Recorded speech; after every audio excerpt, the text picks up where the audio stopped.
bienvenue dans ce troisième vlog.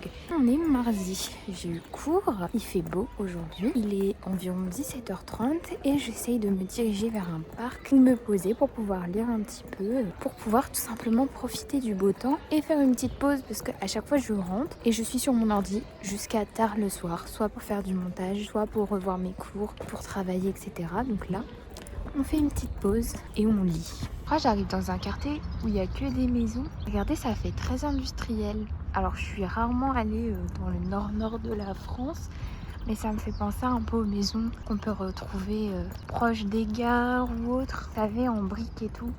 En tout cas, il fait super beau. Moi, je suis arrivée. Hein. C'est fou comme il n'y a personne. Genre... Après, je suis pas sûre qu'il y ait énormément d'espaces verts. Je pense plus que c'est un parc pour vraiment se balader. C'est si paisible. J'aime trop ce plan. Vraiment, c'est trop beau. Bah écoutez, je pense que je vais aller me mettre sur le banc qui est là.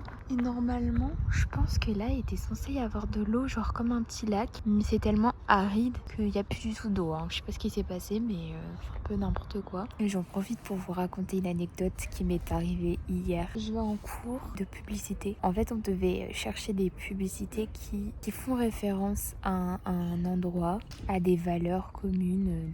En gros, voilà, on devait chercher des publicités de bière qui créent un sentiment d'appartenance à une communauté. Sauf que nous, en France, on n'a pas le droit de faire de la publicité sur l'alcool. Et puis moi, je m'y connais pas en bière. Et donc la prof, elle m'avait dit, bah Flora, toi, tu peux chercher une publicité française qui crée ce sentiment d'appartenance, etc. Ça peut être une boisson, un produit ou autre. Et moi, j'avais cherché des publicités françaises, mais qui créent un sentiment d'appartenance d'un autre pays. Le thé crée un sentiment d'appartenance au Japon ou à la Chine ou à l'Asie qui est donc... Enfin, où on associe l'Asie au thé. J'avais pas capté qu'il fallait que je trouve vraiment un truc français, genre bien régional, bien local et tout. Et du coup, sur le moment, j'ai pensé à la crème fraîche en Normandie. Vous savez, la pub Elle est vierge, genre avec la vache et tout. Et bah, dites-vous que je me suis retrouvée à présenter cette publicité devant toute la classe. C'était très honteux. La prof, elle a cherché la pub et tout. Elle a essayé d'expliquer aux gens qu'en Normandie, il pleut tout le temps. Et que la pub, elle crée ce sentiment d'appartenance en montrant justement la région normande avec donc la crème fraîche et tout. C'était super gênant. Je crois que si j'avais pu mourir de honte, je serais morte de honte parce que c'était... Donc tout le monde a vu la publicité Elle est vire de la crème fraîche normande avec la grosse tête de la vache, la pluie et tout. Et le pire, c'est qu'à la fin, la prof a fait « Alors, ça t'a rappelé chez toi ?» Et moi, je lui ai dit quoi ? Je lui ai dit « Oui, chez moi, il y a beaucoup de pluie, des vaches et des champs partout. » C'était gênant. Et le pire, c'est qu'à la fin du cours, elle m'a dit merci. Je sais pas, moi, j'aurais pu montrer quelque chose de mieux, mais non. Elle est vire, la crème fraîche, la Normandie. Bonsoir, bonjour, bonsoir. On est vendredi. Je vous ai pas beaucoup filmé de choses cette semaine parce que en fait j'ai eu cours toute la semaine et il s'est pas passé grand chose d'intéressant. Donc je me suis dit que j'allais plutôt vous filmer cette fin de semaine où je vais faire plus de choses. Par exemple demain, je vais sûrement aller voir l'exposition du peintre Sorolla dans le centre de Madrid. Donc je pense que ça peut être intéressant que je vous filme un peu ce que je vais pouvoir voir si on a le droit de filmer parce que des fois dans les expos on peut pas trop filmer, etc. Et puis on va voir finalement ce qu'on va faire. Mais je vais surtout genre profiter du week-end, aller me balader. Bon là j'allais dire profiter du soleil mais il pleut dehors. Attendez, je vais vous montrer. Il a fait beau toute la semaine, mais là vous allez pas voir, hein, mais il pleut. On va faire des courses parce que là le frigo il est vraiment vide. Et je vous amène avec moi.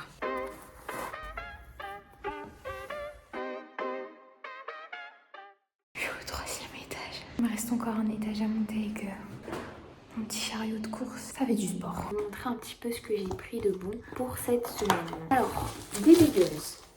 Voilà, parce que pour le petit déjeuner, ça peut être parfait. Moi, je prends en ce moment des petits déjeuners salés pour que ça me tienne mieux au corps parce que je mange sinon à 15h30, 16h et j'ai trop faim. Donc, il faut que je mange un petit déjeuner équilibré avec des bagels. Quoi d'autre ? Du maïs, hein, pour faire des petites salades, on va improviser. Des palais Saint-Michel. Donc, j'ai trouvé les Saint-Michel, les palais bretons et mon côté normande bretonne.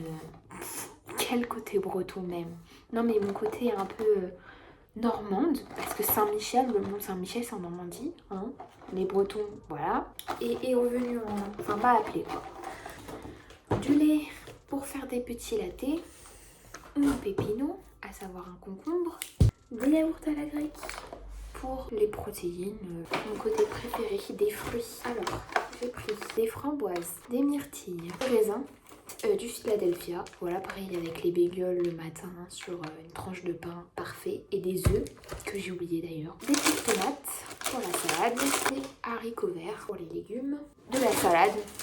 Parce que la base d'une salade, c'est qu'il y a de la salade. Bon, je vous mets le tout un peu en accéléré parce que sinon c'est trop long. Mais en gros, je vous montre tous les aliments que j'ai achetés, à savoir de la viande. Et voici la petite salade que j'ai pu faire du coup avec tous ces ingrédients et c'était super bon. Bon, bah je suis au Palais Royal, là où il y a l'exposition du peintre Sorolla. L'exposition, elle s'appelle 100 años de modernidad. Je pense que ça fait référence au livre de Gabriel García Márquez.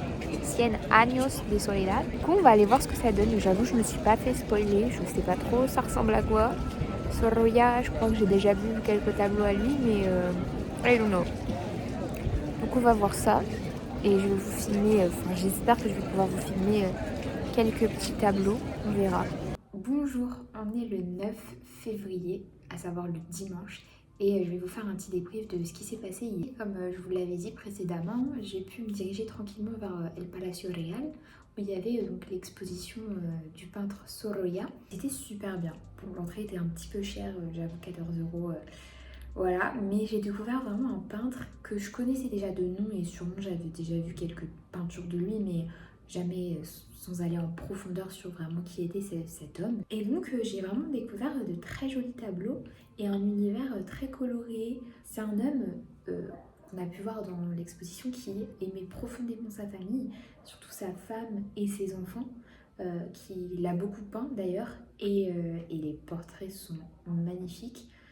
Sont très émouvants aussi parce que j'ai ressenti une certaine sensibilité de l'artiste à vouloir vraiment peindre plus qu'un tableau, mais peindre aussi des émotions.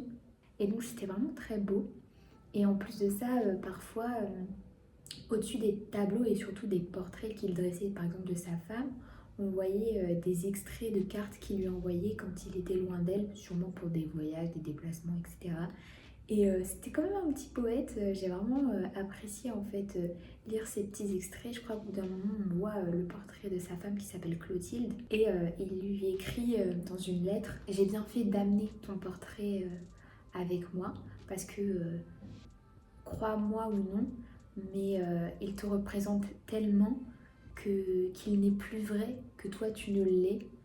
Quelque chose comme ça. Je vous retrouverai exactement la phrase parce qu'elle était beaucoup plus poétique et beaucoup plus jolie. Quand on est sorti, il y avait une boutique. Moi, art, boutique, papeterie est égal, j'achète. Du coup, je me suis pris un petit carnet avec une de ces peintures. Donc voilà, après je suis rentrée tranquillement le soir chez moi.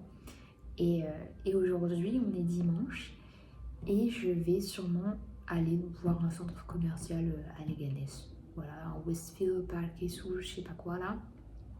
Pour essayer d'aller voir un peu, me balader, prendre le soleil. Voilà comment je vais terminer ma semaine. Dans un parc. Bah sur ce, je vous remercie d'être arrivé à la fin de cette vidéo. Et j'espère qu'elle n'aura pas été trop longue. Et j'espère que je vous aurai diverti un petit peu. Et on se retrouve à la semaine prochaine avec, j'espère, plus de choses encore à vous raconter. Salut, ciao, prenez soin de vous.